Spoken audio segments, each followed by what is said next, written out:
많이 와주셨네요. 네. 저는 고등학교 이제 주로 담당하고 있고요. 그 양정고랑 한가람고랑 강서고, 저희 학원에서 그렇게 담당하고 있습니다.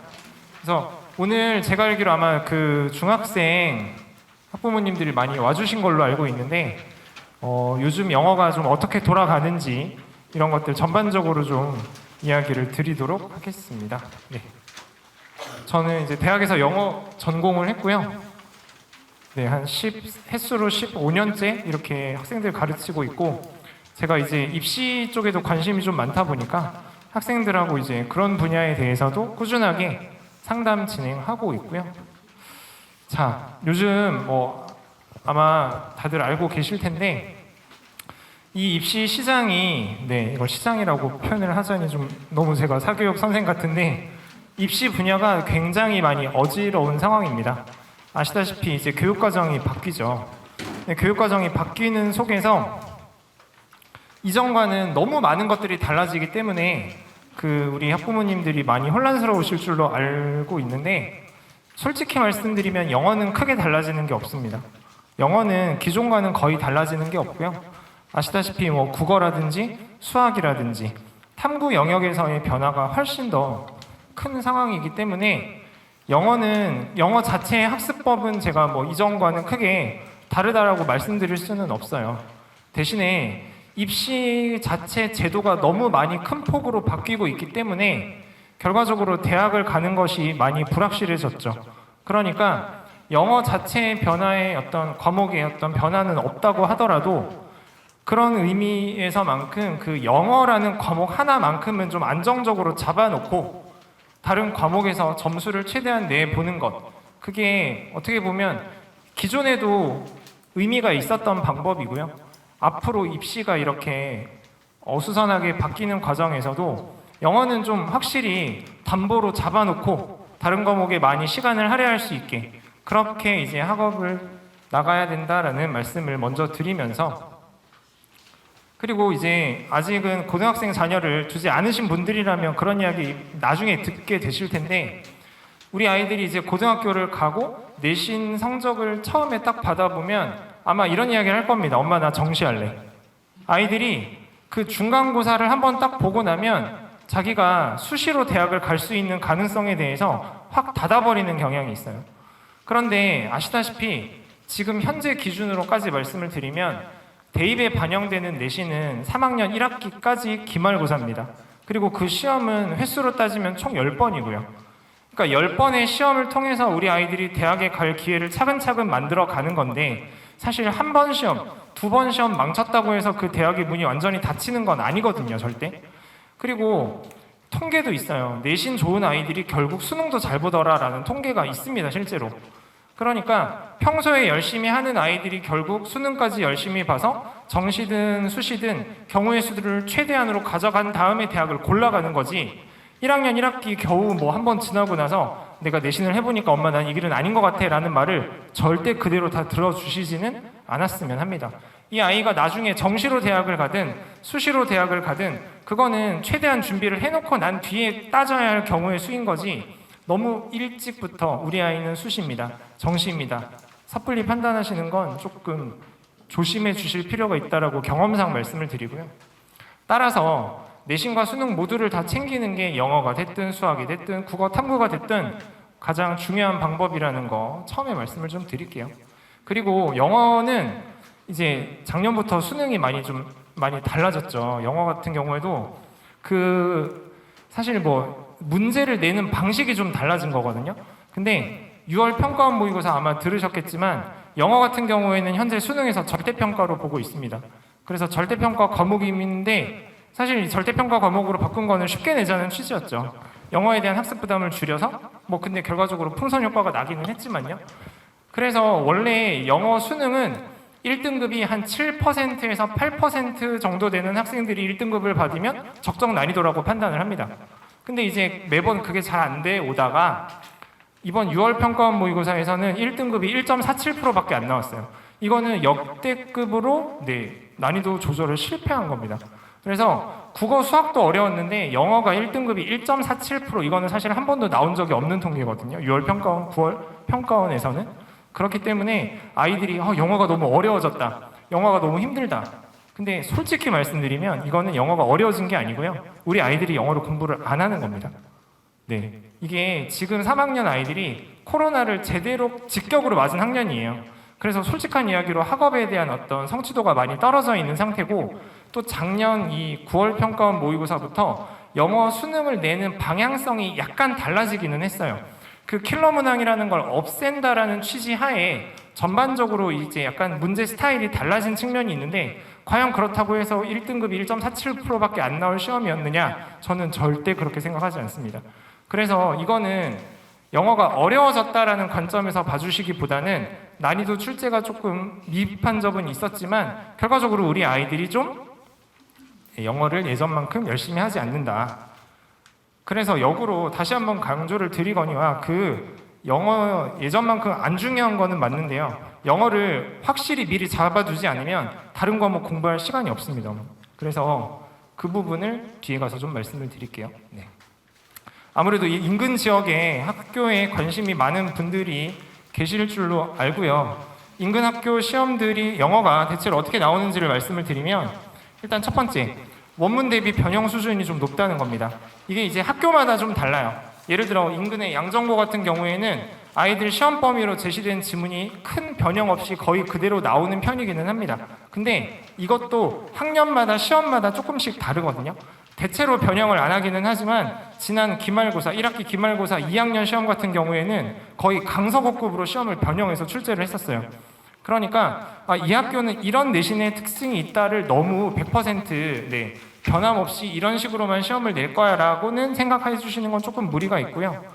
이 지문 변형을 한다라는 게, 심하게 변형을 하면 분명히 우리 아이들이 평소 시험 기간에 공부했던 텍스트인데 이거를 실제 시험지로 딱 보면 내가 이걸 공부했던 지문인가? 라는 생각이 들게끔 선생님들이 말을 다 다시 바꿔요. 이게 단어만 바꾸는 수준이 아니라요, 문장을 거의 선생님들이 다시 쓰십니다. 특히 이제 강서구가 좀 그런 걸로 유명하죠. 네. 그냥 읽어봤을 때 저도 선생이지만 제가 이렇게 읽어봤는데 이게 시험 범위 있었나? 라는 생각을 순간 해요. 그러다가 한참 읽어보면 이거구나. 그러니까 아이들이 제한된 시간 내에 빠르게 정답을 찾아야 하는데 원문이 그렇게 많이 변형이 돼서 나온다? 이거는 단순히 암기만을 해서는 좋은 점수를 받기가 좀 어렵다라는 이야기입니다. 평소에 영어 공부를 좀 충실히 해두고 어떤 문제든지 이렇게 좀 잘 읽어내고 당황하지 않고 풀어낼 수 있는 아이들, 그런 아이들이 결국 내신에서도 좋은 성적을 받을 수 있고요. 물론 평소에 공부를 안 해도 된다는 이야기는 절대 아닙니다. 평소에 자기가 이제 시험 범위 내의 지문에 대해서 충실하게 숙지를 하고 있다가 거기에서 이제 자기의 기본기가 어떤 지문이 와도 당황하지 않고 읽어낼 자신감과 능력이 있다면 아무리 원문 대비 변형 수준이 높아도 내신은 잘 볼 수 있고요. 그 조금 확실하게 말씀을 드리면, 이건 정말 그런 게, 고등학교 가서 영어 내신 잘 보는 아이들은 되게 어떤 아이들이냐면, 중학교 때부터 고등학교 3학년 수준의 모의고사를 풀렸을 때 흔들림 없이 1등급이 나오는 아이들. 이건 제가 분명하게 말씀드릴 수 있어요. 중학교 3학년쯤이라고 해도 고등학교 3학년 모의고사를 풀려봤을 때 그냥 여러 개를 풀려봐도 듣기 포함해서 70분 제고해도 항상 1등급이 나오는 아이들이 있어요. 그런 애들은 되게 한두 개 틀립니다. 그런 아이들이 고등학교 가서도 영어 내신을 1, 2등급 받습니다. 그래서 지금 우리 아이가 중학생으로서 어느 정도의 성적을 받는 것이 고등학교 가기 전에 대비를 충분히 해두는 것인가에 대한 어떤 기준을 말씀을 드린다면, 모의고사 고3 수준 1등급. 그래서 90점 이상이라는 이야기입니다. 근데 고3 수준 모의고사는 솔직히 말씀드려서 한국말로 봐도 그리 어려운 것들이 꽤 많이 있어요. 작년 수능부터 좀 단어를 쉽게 내는 경향은 있지만 그래도 기본적으로 중학생이 봤을 때 어려운 글이고 어려운 단어고 문장 구조가 복잡하죠. 근데 잘하는 아이들은 이건 제가 확실히 한 가지 말씀드릴 수 있고요. 어휘 난이도도 마찬가지입니다. 이 학교에서 1학년 시험이라고 해서 1학년 수준으로 단어를 내지 않아요. 그러면 변별력이 전혀 안 생기거든요. 그래서 그냥 단적으로 1학년 시험이라 해도 3학년 수준의 단어가 시험에 나온다고 봐주시면 되고, 선생님들이 문제를 변형을 할 때 가장 손쉽게 문제 난이도를 끌어올릴 수 있는 방법이 기존보다 훨씬 어려운 단어로 바꿔놓는 거죠. 그러면 우리 아이들은 당황을 하는데 사실 이게 내신 대비 때 충분히 연습을 시킨다고는 하지만 실제로는 쉽지가 않습니다. 어휘는 우리 아이들이 가장 공부하기 싫어하는 거거든요. 근데 제가 뒤에서 강조는 드리겠지만 솔직히 중학생들 다른 거 다 안 해도 돼요. 근데 어휘는 무조건 해야 됩니다. 이게 싫어하는 거 알고 아이들이 그 진짜 막 단어만 보면 뭐 속이 울렁거린다부터 우리 아이는 왜 이렇게 단어를 안 할까요, 선생님? 근데 이거는 조금 강압적인 방법을 쓰셔서라도 단어에 대해서는 꾸준히 많이 노출시켜 주시는 걸 그러면 나중에 엄마 아빠한테 고마워할 거예요, 진짜. 저도 예전에 공부를 좀 이 중학생, 고등학생 요 시기에 좀 많이 속된 말로 빡세게 한 편인데 그때 배운 단어로 지금까지 먹고 살고 있습니다. 정말이에요. 고등학교 가서 단어 외우는 거 생각보다 애들 머릿속에 많이 안 남아요. 그냥 차라리 중학교 들어가기, 고등학교 들어가기 전에 단어를 좀 집중적으로 확 해두는 게 평생 자산이 될 겁니다. 이거는 제 경험적으로 다시 한번 강조를 드리고요. 어법은 사실 이 목동권 학생들은 솔직히 말씀드려서 외국에서 살다 온 아이들도 되게 많아요. 근데 그런 아이들은 기본적으로 독해는 다 잘하거든요. 근데 그런 아이들과도 변별력을 주려다 보면 어법 문제에서 역시나 어렵게 낼 수밖에 없습니다. 그리고 이제 역시나 선생님들이 좀 손쉽게 변별력을 많이 주는 게 어법이기도 하고요. 그래서 학교에 따라 시험에 따라 다르기도 하지만 저 뒤에 한가람고 같은 경우에는 어법 문제가 35문제 중에 8문제 이상 나오기도 해요. 근데 그렇게 따지면 비율이 벌써 엄청나죠. 단순히 어법 문제만 그 정도 비율이 나온다고 했을 때 우리 학생들이 그래서 실제 한가람고 아이들도 어법에서 감점이 굉장히 많습니다. 그런 식으로 이제 어느 학교가 됐든 어법 문항 비중이 상대적으로 높다라고 말씀을 드리고요. 서술형은 학교마다 조금씩 다른데 약간씩 서술형에 대해서 강조를 하고 있는 추세가 있고요. 여기 이제 우리 학생들도 좀 많이 앉아 있는데 제가 좀 안타까운 이야기를 하나 하면 내년에 이제 교육과정이 바뀌잖아요. 근데 이 교육과정이 바뀔 때 교육부가 공언을 한 게 있습니다. 시험을 서술형, 논술형 중심으로 봐라. 솔직히 이게 얼마만큼 현실에서 적용이 될지는 아직은 미지수입니다. 우리가 그 길을 가보지 않았기 때문에요. 근데 일단 교육부의 기본 방침이 선다형 문제는 좀 줄이고 서술형, 논술형 문제를 더 많이 내라. 지금 들으셨는지 모르겠지만 수능을 1, 2차로 나눠보자는 이야기까지 나오고 있어요. 1차는 선다형, 2차는 선논술형.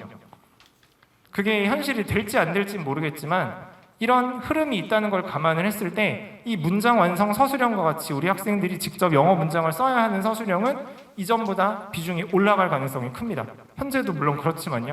그래서 이것도 이제 고등학교 가서 하려고 하면 사실 그럴 여력이 없죠. 지금 시간이 상대적으로 있을 때 문법 공부의 끝은 서술형이니까 서술형을 완벽하게 좀 문장을 잘 구성할 수 있는 방향으로 공부를 하는 거 필요하고요. 외부 지문은 사실 첫 번째 드렸던 이야기와 일맥상통하는데 외부 지문이 많이 어렵습니다. 어떤 지문이 나와도 우리 아이들이 잘 풀어내야 되는데 학교에 따라 다르지만 많게는 외부 지문이 8문제까지도 나와요. 양정고 같은 경우에 28문제 총 나오는데 그중에 8문제가 외부 지문입니다. 아이들이 한 번도 보지 못했던 지문이 시험에 나오는 거죠. 그래서 내신을 받기가 어려운 측면이 있습니다. 제가 이런 기회가 있을 때마다 말씀을 드리는데 저는 공포 마케팅 너무 싫어합니다. 근데 솔직히 말씀드려서 현실이 그렇고 예전만큼 영어를 중요하게 생각하지 않으세요. 근데 그래도 1학년까지는 영어를 좀 확고히 다져두는 게 2학년, 3학년 때 다른 과목에 공부할 시간을 벌 수 있는 거다라고 강조를 드리고요. 시간이 좀 저에게 많이 남지 않아서 빠르게 진행을 해보면 어법은 왜에 대해서 우리 아이가 답할 수 있는 수준까지 공부를 시켜주셔야 됩니다. 제가 우리 수업을 할 때 그래서 왜 그게 답이야? 왜 답이야? 라고 물어보면 대답할 수 있는 아이들 생각보다 많지 않아요. 근데 그거에 대답할 수 있는 아이들이 실제로 어법을 잘하고 이해하고 있는 아이들입니다. 그냥 오래 배워서 수박 겉핥기식으로 그냥 투부정사, 동명사 이렇게 나오는 아이들은 문제를 꼬아서 내면 실제로 적용이 안 돼요. 그래서 평소에 아이들에게 문법을 가르쳐 주실 때 왜? 라는 질문에 대답을 할 수 있게끔 공부를 시키시는 걸 저는 권장을 드리고요. 다른 것들 어휘, 네, 어휘는 정말 속된 말로 멱살을 잡고서라도 시키셔야 됩니다. 이게 선택의 여지가 아니에요. 너 그래 단어 싫어하니까 조금 줄여. 이거 절대 하지 마세요. 무조건 어법과 어휘입니다. 그리고 나머지는 솔직히 고등학교 가서도 할 수 있거든요. 그래서 제가 강조드리고 싶었던 게 이거예요. 지금 이 시기에는 무조건 어법이 돼야 되고요. 무조건 어휘가 돼야 됩니다. 다른 거 제가 고등학생들이면 조금 다르게 이야기하는데 아까 어법은 말씀드렸던 원리적인 이해를 할 수 있도록 왜라는 질문에 대답할 수 있게끔 가르쳐 주시고요. 어휘는 현재 뭐 아이들이 보통 배우는 뭐 고교 필수 2000, 뭐 워드마스터 수능 2000 이런 거 있어요. 그 정도는 기본적으로 완전히 다 아이들이 술술술술 나올 수 있는 정도에서 고등학교를 가야 됩니다. 그거가 안 되면 나중에 더 어려운 단어가 시험에 나왔을 때 외우지도 따라가지도 못할 겁니다. 지속적인 학습. 이거 제가 진짜 강조드리고 싶었는데 저희 아이가 영어를 한 달을 쉬어서요. 저희 아이가 방학 때 영어를 안 했어요. 그거 절대 안 돼요. 이게 제가 영어 선생님이어서 드리는 말씀이라고 생각하지 마시고요. 다른 그 어떤 과목보다도 언어기 때문에 지속성이 중요한데 그 한두 달의 그 인터벌이 우리 아이들의 실력 수준을 1년, 2년 퇴보시킵니다. 조금씩 시키시더라도 저는 차라리 꾸준히 시키시는 게 가장 중요해요. 절대 단절이 있어서는 안 됩니다. 이거 너무 꼭 강조드리고 싶었는데 저에게 허락된 시간이 그렇게 많지가 않아서 마무리하고요. 저는 이제 중학생들 뭐 특목고 자사고 가는 학생들 최상위권 학생들 위주로 수업을 하고 있습니다. 그래서 혹시 나중에 또 기회가 되면 같이 말씀 나눌 수 있었으면 좋겠습니다. 마무리하겠습니다. 감사합니다.